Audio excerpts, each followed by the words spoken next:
Good evening, everyone. Welcome to the Masterclass. Today is the 7th of June, and we are reading from Productive Failure by Manu Kapur. I have my co host with me, Manisha Khanna, and last time when we met, we were exploring how the activation phase of productive failure happens.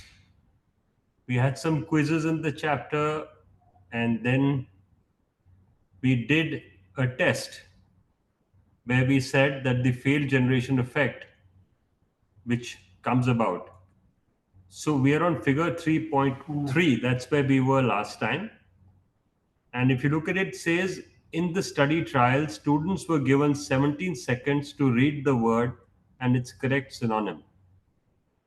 Similar to how one might consult a dictionary, the word and its synonym presented together for students to read and remember. That's one. Let's go to the choice trials.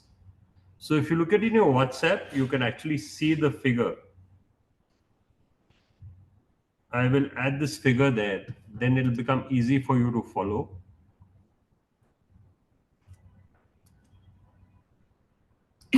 So here goes the figure. I will open WhatsApp. Just give me a moment and post the figure there.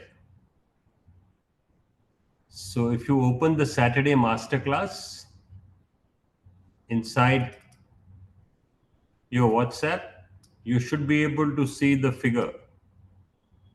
That's figure 3.1. Manisha, do you see the figure 3.1? Yes, it's visible. Yeah, now it become easy for everyone because once I flip the page, it's difficult for you to follow. So first part was the study trial students were given 17 seconds to read the word and its synonym. Similar to one might consult a dictionary. The word and its synonym were presented together for students to read and remember, like you give instructions in your class. In the choice trial, students were given 10 seconds to read the word and then the next part. Select the synonym from the two choices, one correct, another a lure. True enough, given the unfamiliarity with the words, their performance on selecting the correct definition was at chance levels. That is about 50%. After that, they were shown the correct synonym for 7 seconds so that the total time remained the same as in the study. So this is the choice portion. Now yet, in the generate trial, students given 10 seconds to read the word and generate a synonym by themselves. So what do you think the word Wellinch and Frampold mean? If you do not know, just make a guess and jot it down. At first, I did not know either of the words. The same for the students, because the words were highly unfamiliar. Students made a lot of errors in generating the definition, with a spectacular failure rate of about 94%. After that, they were shown the correct synonyms for 5 seconds, so that the total time remained the same as in the study and choice trials. So I'll take a pause here. You people ask me how you want to do a project, case study, what you call assignment in your terms. And here he has constructed an experiment and shown you. And something like this is expected from your end, where you want to demonstrate productive failure. We don't want you to submit theories, we want you to demonstrate productive failure. So, this is an example what Dr. Manu Kapur is giving you, where demonstrative effect happens at the activation phase. And all the four phases, activation, awareness, access, assembly, will have experiments. So perhaps you could even do four studies if you want, or even a five, like I say. But the least you can do is attempt to do one good solid study over a period of time. That's what we expect from you in this masterclass on productive failure. After the learning phase, all students were tested on all the 60 words to see if and to what extent they could remember the definitions. Students remembered the definition of the words in the generate trials significantly more than the word. So let's look at the generate trials. So generate trial is the last one where they were given the word and the generate for 10 seconds, and the word and synonym was shared with them after that. So which means they were given a fair chance to experiment. This is very much like experiential learning. Students remembered the definition of the words in the generate trials significantly more than the words in the read or choice trials, and there was no difference between the read and choice trials. Even though generating almost always produced the wrong definition, and this failure was deliberately designed for by choosing highly unfamiliar words. It still produced much better learning than reading the correct definition or choosing between two definitions. It turns out Valinch means tube and Frampol means quarrelsome. If you had genuinely guessed and failed, your retrieval and storage strengths should have been boosted, and chances are you will now remember the meanings. Beyond vocabulary learning, the failed generation effect has been demonstrated in learning from text and videos as well. In 2009, Richland and colleagues asked students to read an essay about human color blindness caused by brain damage. By design, they chose a topic that students would be unfamiliar with and checked with the students that this was indeed the case. Therefore, students were in a situation where they were learning something new. This is what we are doing with you in productive failure. You're in a situation where you're doing something new. You are in a situation where you have to scratch your head to figure out why are we reading this? Why are we here? We are here to understand productive failure.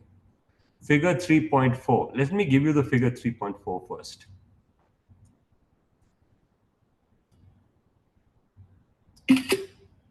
So here goes figure point 3.4. It's there in your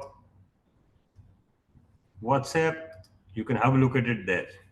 So with the figure 3.4, let's start looking at it. Shows the experimental design. In one condition, students were given 10 minutes to read the essay, reflecting a commonplace situation where might read an article or web page or passage in a textbook or learn something new. In the other condition, for the first 2 minutes, they pre tested students on the concepts in the essay before they read the essay.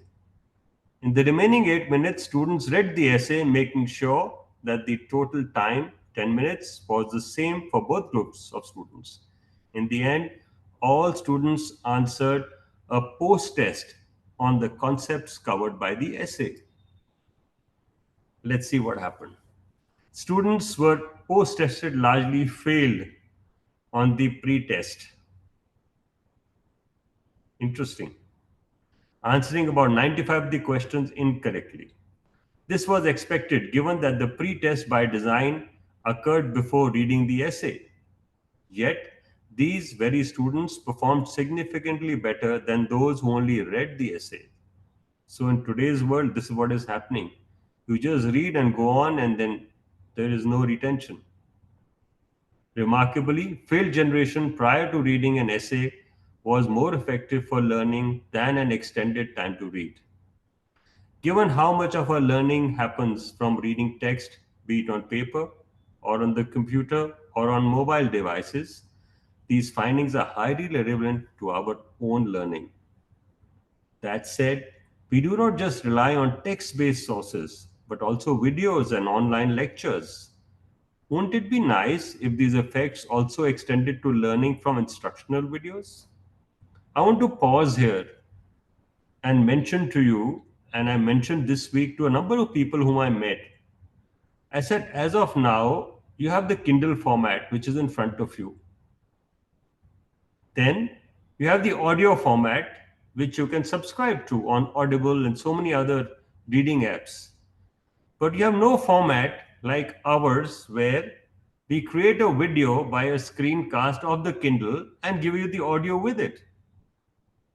So if you look at the productive failure method, this is perhaps what I would call the pretest and read essay philosophy, where we give you the hints for the work you do, and then you can read with us post the session and then see how much you can absorb. And what we found in the last 1 week that 50 to 60 times the videos are used after the session, which shows you are making an effort. Thank you for that. That is precisely what Toughness and colleagues demonstrated in 2018. Using a similar design as the essay study earlier, they pre tested one of the groups before watching a 20-minute educational video on an unfamiliar scientific topic, signal detection theory. The other group was not pre tested but watched the same video. In the end, all students answered a post test on the concepts covered in the video. As expected, the pre-tested students failed in the pre-test, answering only about 30% of the questions correctly. Yet, in the post-test, they outperformed those who were not pre-tested, demonstrating that answering questions incorrectly when one does not know the targeted knowledge helps us learn from subsequent instruction on that knowledge. Toughness and colleagues then replicated the findings for another unfamiliar scientific topic, autobiographical memory, further bolstering evidence for the failed generation effect. Pan and Sana 2021, that's the study. Now, the summary. In short, the failed generation effect shows that attempting to answer questions about an unfamiliar topic before learning improves learning of the topic, even if the initial answers were incorrect. And that, in effect, holds you are learning words, reading, text, or learning from videos. All this begs the question, why does failed generation work? So we're trying to figure out that when you design a test so that everyone fails, and then you give them the actual content, it works better. Perhaps they get into a thought mode. Perhaps they become more careful and read more carefully. That could be another answer. Or perhaps what you have actually done to them, you've made them think deeper. Why does failed generation work? There are broadly three main and mutually reinforcing mechanisms: processing, preparation, and priming, that are responsible for the effect. Although we now turn to them sequentially, note that the three work as a system. So you're processing, you're preparing, and you're priming. So what is processing? I've always had a special place for art, but am admittedly challenged both in knowledge and capability, as many of us will be. Still, with its kaleidoscope of colors, brushes, and untold stories, for me, it holds a mystical allure that captivates our senses and speaks to the depths of our souls. Behind every stroke of the brush lies the heart and the mind of an artist, weaving their unique tales on canvases that transcend time and space. Luckily, we have museums that bring these tales to life. I'm pausing here to tell you we meet every Thursday at 5:30 p.m. to do just this. Our Thursday sessions have perhaps the best faculty and experienced people from the wonderful liberal arts curriculum. We have Brinda Ghosh, who brings together literature alive. She does poetry. We have Subhashish, who actually has now brought us to understand what art is. And then we have a Jatin. Jatin beautifully explains the magic of music. So, what you're seeing here, and why I'm mentioning that, and I wrote something very strong today, this morning in the group. By coming to a class or a session, you're not doing us a favor. It's your learning that is going forward. We are doing this as a service with passion and love, and we respect every teacher who joins us. The love which we have is absolutely unconditional for you. And you're not duty bound to attend our sessions, but I think you're morally bound to yourself to take your learning forward. And I wrote somewhere today that smart teachers make all the difference, not smart classrooms. The world is busy setting up smart classrooms, but who cares for smart teachers? Think what I've just said and try and force yourself to attend our sessions and read. Our sessions are put together with a lot of effort. So there is a session on Thursday. It's called Music, Art and Poetry Map, where we actually do these things. We tell you about strokes, we tell you about colors, we weave a tapestry of learning around art. We even learned recently how music notes are written, and that was fantastic. And yes, when you hear Brinda with the poetry, she will touch your soul. And it's only a teacher who can touch your soul can leave a lasting impression. Secondly, on Friday, we have shared some of our posts. We actually go to school.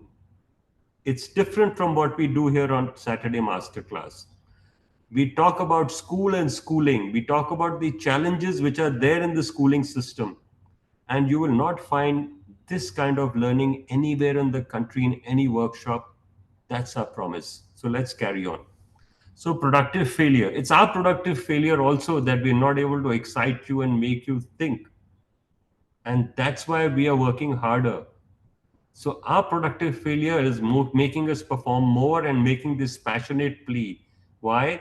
Because my good school is where passion meets education. Picture yourself standing at the entrance of two excellent museums, each offering a different curation approach to showcasing their treasures.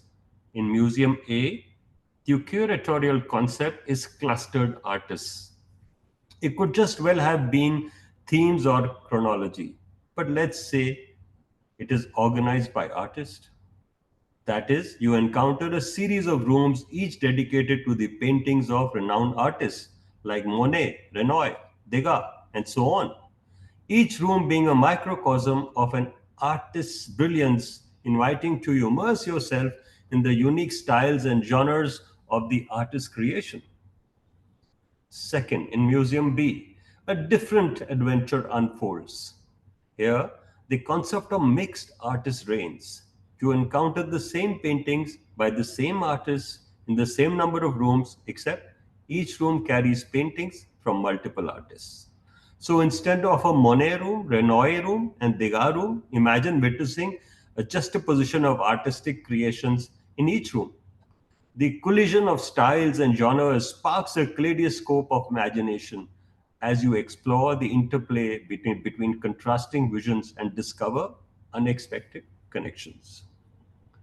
This also happens when you visit us on Sunday at My Good School and we meet Amardeep Singh, who is a beautiful producer. See his art, see the literature. Now, given a choice, which museum would you choose? And if you were in there to actually learn about artists and their art, which curatorial concept would lead to better learning of an artist's style?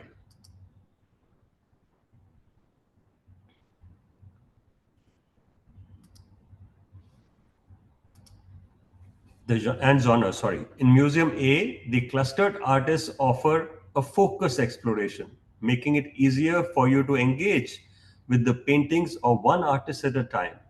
On the other hand, contrasting styles and paintings in Museum B allow you to constantly compare and contrast, switching one artist to another, making it harder to detect patterns in styles and voices. On average, most people prefer Museum A, which is organized by a pre selected category. Above, I choose artists as the organizing principle or category, but it could just as well have been themes or chronology. People not only prefer this, and museums typically curate according to these preferences, but people also think that it is a museum A that will lead to a better learning of each artist's style and genre. If there was a test at the end of each museum where you are shown unknown paintings by the various artists, you would be able to attribute them to their creators. However, as shown by Cornell and Bjork 2008 lab study version of the above thought experiment. It is museum B that is more likely to lead to a better learning because making the learning experience a little harder pushes your brain to put in more effort to process the information. Provided you do not give up. Initially, you may find it difficult to make connections, detect patterns, even have several unsuccessful retrievals or miscategorizations. But this deeper processing leads to better learning in the long run. Your challenge, doing your productive failure, understanding the book, creating your experiment, all that is now coming to light. In other words, deliberately making the initial learning phase difficult can be beneficial for retention and transfer.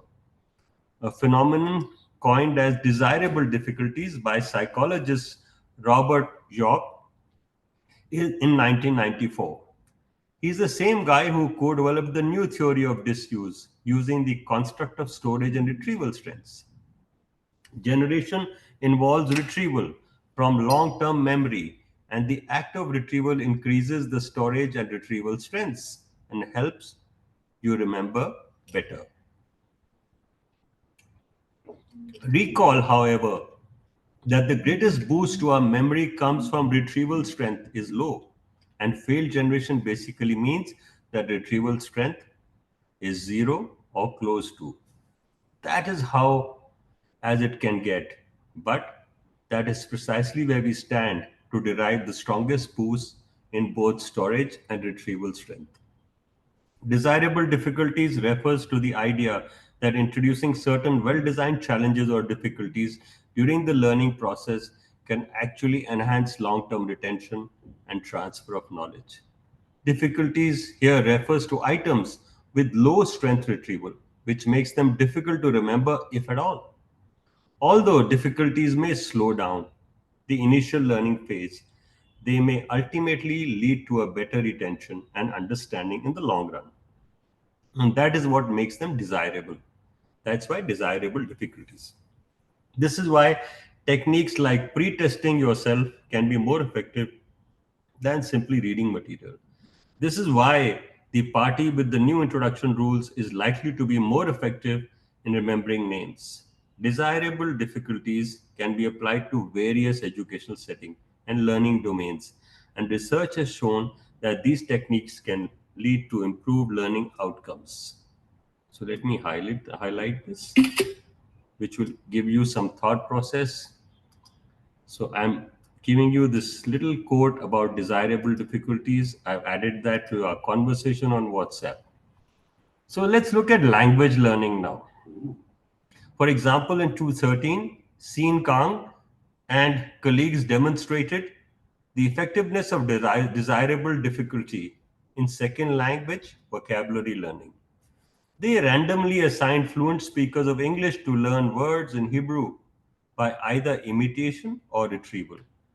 In the imitation condition, participants first heard a Hebrew word with a corresponding picture of the object that it referred to and then were asked to repeat the Hebrew word aloud.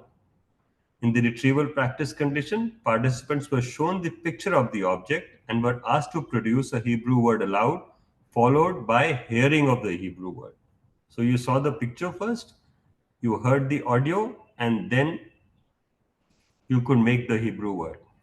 After 40 such words, they were tested on comprehension. Given the Hebrew word, select the picture and the word referred to. And production, given the picture, produce the Hebrew word.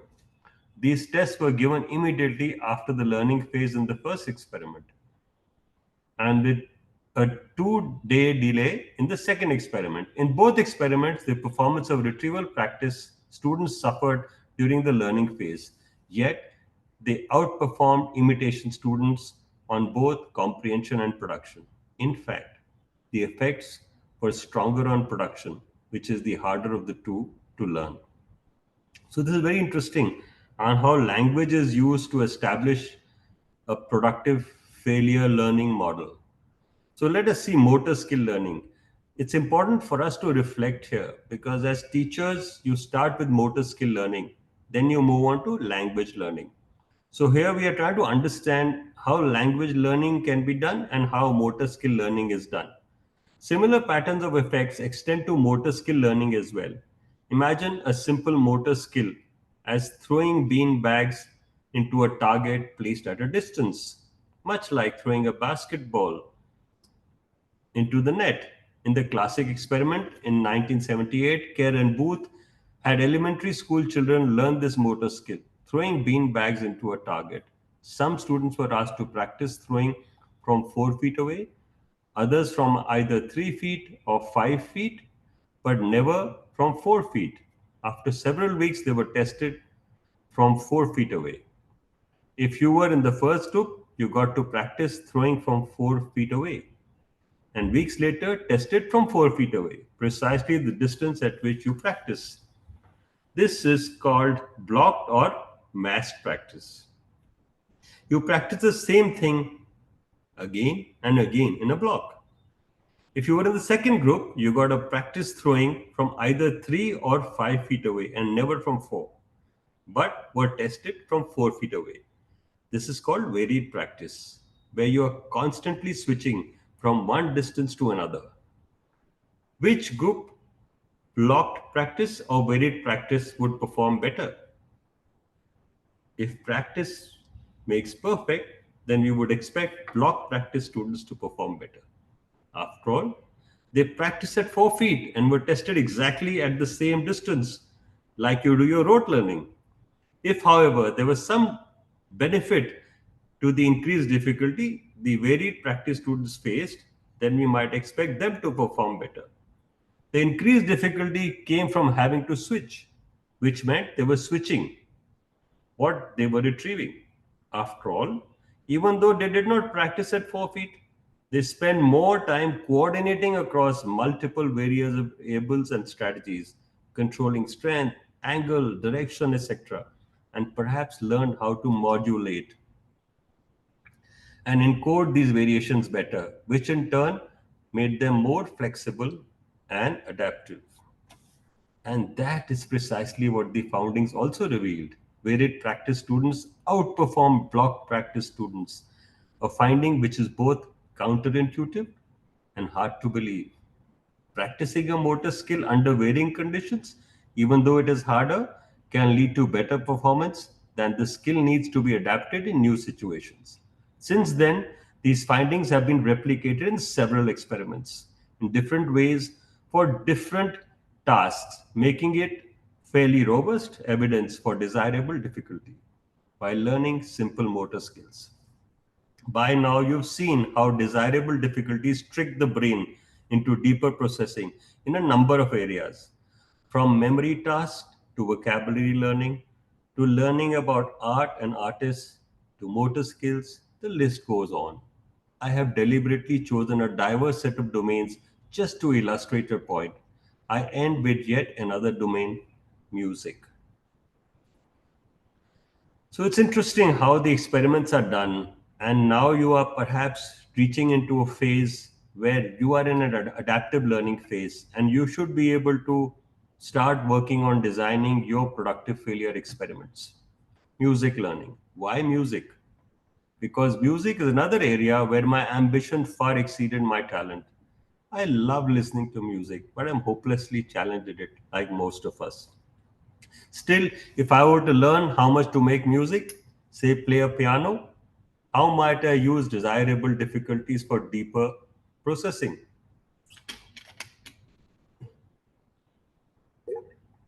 Imagine you are learning to play a short melody on the piano, but like me, you've never played piano before. You got three chances to practice a 9 note sequence, but the time between each practice session is different. You can choose to have only 5 minutes between each practice, or 6 hours between your practice sessions, or a full day between the sessions. Massing your practice with 5 minute breaks seems the most intuitive. Leaving 6 hours or a whole day seems a bad decision for you not even to remember the 9 note sequence, making the second and third practice sessions that much harder. Yet in 212, study by Amy Simmons demonstrated that if you waited a full day between practice sessions, your accuracy improved a lot more by the second session than if you waited only 5 minutes or 6 hours. But by the third session, the groups who waited 6 hours or a full day showed even more speed improvements, while the 5 minute group didn't improve as much. This does not mean the 5 minute group or 6 hour spacing was bad, for everyone was able to play faster with practice, no matter how long they waited. Just that one derived a much better boost if you made it harder by spacing out the practice session. This suggests that we might feel like practicing over and over without long breaks will make us better faster. What really helps us improve is spacing out our practice sessions. When we wait between sessions, we allow for some forgetting to take place, and our brains have to work a little harder to recall and reinforce the learning skill. This struggle actually aids in embedding and learning deeper, leading to better accuracy and speed. More precisely, retrieval becomes harder because the passage of time allows for some forgetting. Disuse is good for reducing retrieval strength. So rather than cramming a learning session, we should embrace a desirable difficulty of space practice for better mastery. Failed generation results are deeper processing, but it is not just deeper processing that matters. The nature of what processing also matters. What we do during deeper processing prepares us for learning. So here's another highlight. I post this for you. Just little points to remember. Now we are talking of preparation. So you must be getting ready for your experiments, for your studies, for your group task. If you wish to do in a group per school, please plan like these experiments. Let's imagine you are a high school student assigned a physics project. The task is straightforward. Figure out how and why something floats or sinks. You are simply given two different materials, two wooden balls of different sizes, and two clay balls also in the same two sizes of the wooden balls, and two liquids, water and honey, in a jar. Your job is to design as many experiments as needed to figure out how and why something floats or sinks. You have not formally been taught physics of floating or buoyancy, to be specific. Therefore, for a start, you might rely on your daily experiences of what you already know about floating and sinking. You may have observed that heavy rocks sink in the water, while lighter objects like twigs or leaves tend to float. But you also remember seeing a huge ship, much heavier than small rock, floating effortlessly. You realize that the question of floating or sinking is a bit more complex and interesting. Maybe you decide to drop the smaller wooden and clay balls in the jar of water. Both are of the same size, but you see that the clay ball sinks while the wooden one floats. From this, you may infer that there must be something about what the object is made of that matters. Maybe it's the size. So you repeat the same setup with the larger balls again, bigger balls. Again, the same result suggests that in context, the size of the object does not affect whether it floats or sinks, as long as the material remains the same. But this seems to be at odds with our initial concept that bigger means heavier, hence sinkable. Then you must repeat the process up till with a honey jar. This time, both the clay and wood float for both the sizes. This suggests that there must be something about the liquid that also matters. Intuitively, honey is thicker than water, as one might say, and you conjecture that it may have something to do with that. Let me highlight the word conjecture. An opinion or conclusion. That's what conjecture is. Throughout these experiments, you are not just following a set procedure. Instead, you are actively manipulating variables, observing results, and generating the test intuitions and understanding based on these observations. You may not even design clean experiments where only one thing is manipulated at a time. You may well be able to use experiments to conclude that there is something about the material and also about the fluid that determines whether things float or sink. Yet, most likely, you will not be able to formalize your ideas into the correct explanation. That is, relative density is what determines whether an object floats or sinks. What is the point of engaging in such an exercise? This is the same question that proponents of direct instructions always ask me. After all, much like the basketball problem in chapter 1, you generated different ideas and experiments and explanations, but you were not able to get the formally correct answer yourself. It turns out that such generation, when designed well, serves a key preparatory function in that it prepares you to learn from instruction. Much like a gardener wishing a plant a variety of seeds in their garden before they can plant anything. They'd like to prepare the soil. If they just scatter seeds on the unprepared ground, something will surely grow, but it may not be the most optimal. The soil may be too hard for the seeds to penetrate, too acidic or alkaline for certain plants, or lacking in the nutrients that seeds need to germinate and grow. To avoid this, the gardener spends time tilling the soil, testing its pH. pH is water acidity or alkalinity, and adding necessary nutrients to or compost to create an environment conducive to growth. The same preparatory phase applies to learning. Before learners can successfully grasp and apply new knowledge or skills, their minds, like the garden soil, must be adequately prepared. Preparation would come in many forms: activating relevant prior knowledge, helping learners develop appropriate learning strategies, or engaging them in tasks designed to help them notice key features or concepts. I want to take a pause and again harp on the fact that you are now getting prepared to do your productive failure experiment. Some of us 2 months back started thinking, okay, I need to generate an assignment, let me do it. And I just kept saying, pause, pause, understand what this experiment is all about, and then we'll take things ahead. And I'm sure you're understanding. But how do I know you're understanding? Because you ask me no questions. It's a webinar. So, best go to WhatsApp. Please share what you're picking up from our sessions.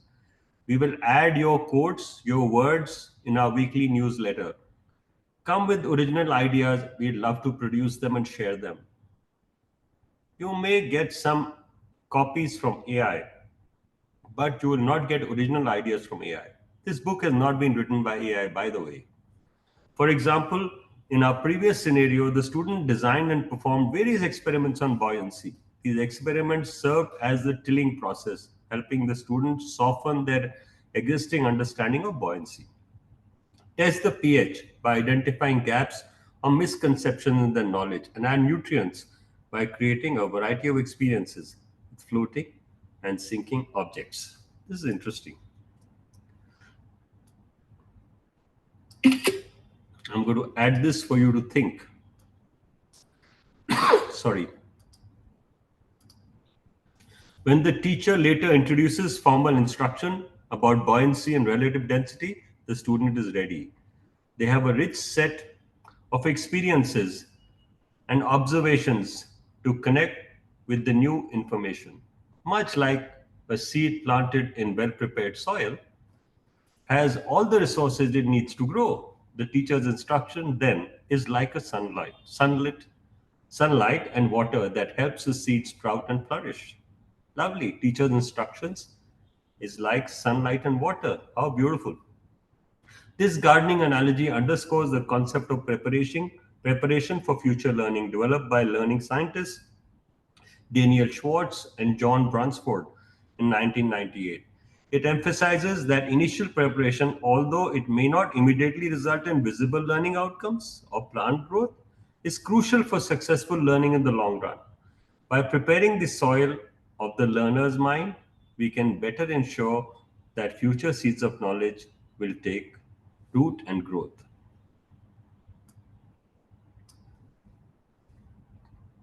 So here we go. It's an interesting thought and a quote added to the WhatsApp story. Why I'm putting these nuggets in WhatsApp? Because I want you to respond. So do respond in the conversation. How is such preparation crucial for future learning? It does four things that get us ready to learn: activate relevant prior knowledge, differentiate prior knowledge, encode variability, and build cognitive flexibility. I will repeat, it does four things. Actually, copy it and leave it for you.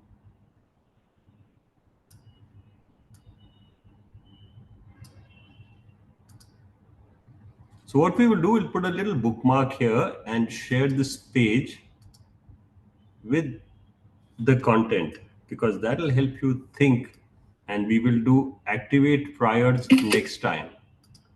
So it's important for me to add this here. So I will call this as the bookmark for Saturday. So the next Saturday should be the 14th, right? Yeah. So next Saturday should be the 14th. We will meet on 14th. We meet every Saturday. We make no excuse of travel. We make no excuse of birth, death. We make no excuse because we feel reading is leading. And let me assure you, if you don't read, God bless you. You won't survive as teachers for long in today's world. It's a very difficult world, and reading is the only way you can take things forward. So, my suggestion to all of you, do take these sessions seriously. I'm giving you some hard talk today. It will help you for your career ahead. And believe me, if I had not read all these years, I would have not been here with you today.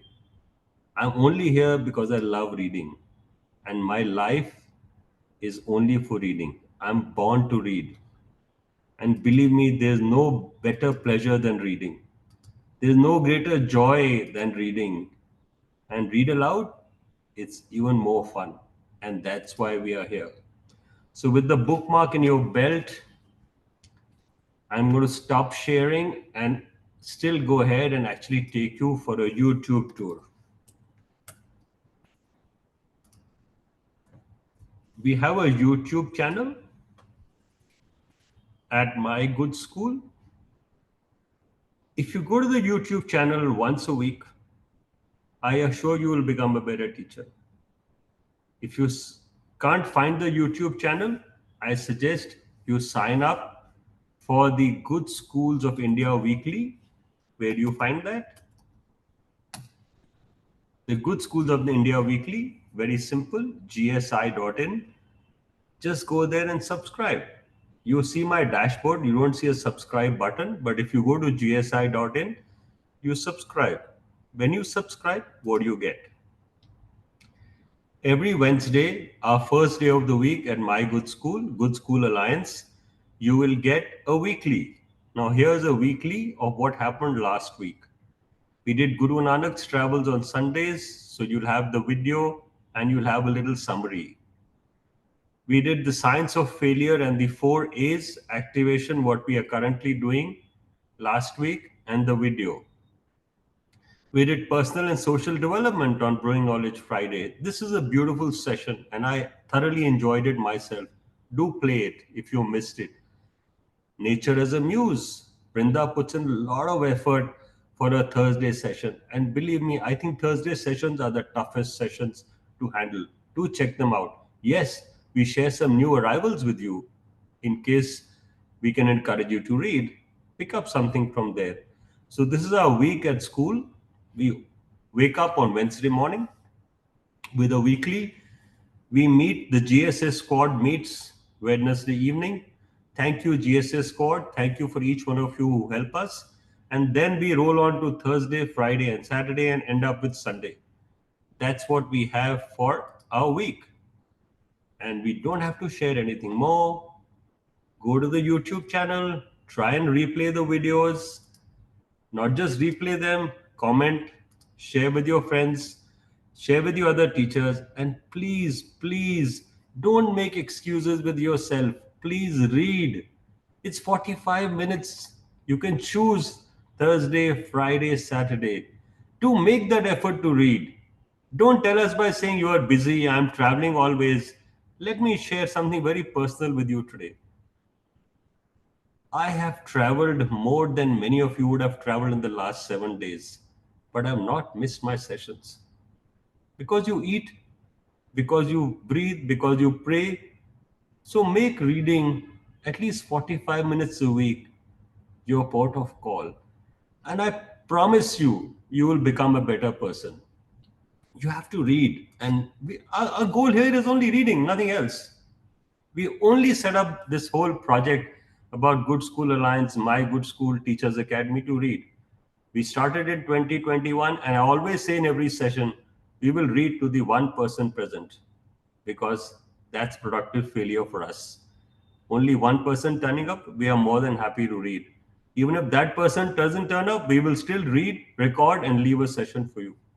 That's all for now. Over to you, Manisha. Would you like to add something? Good evening, everyone.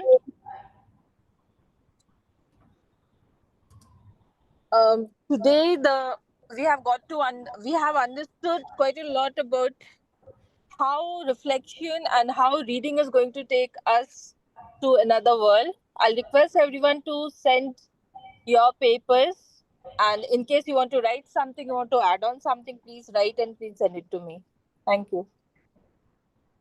Anyone wants to put a hand up and talk? We are more than happy to let you speak. I know it's a minute beyond our time. If you'd like to speak, please put your hand up. We'll be happy to unmute you. You can speak. We are more than happy. Thank you. Have a wonderful evening. You will have this session in the on the YouTube channel by tomorrow, please. And then we have the Sunday school tomorrow. All the best till we meet you again next Saturday. And let me tell you one thing: we love you people because you keep going, and that's what teachers are for. God bless you. Love you loads. Thank you so much.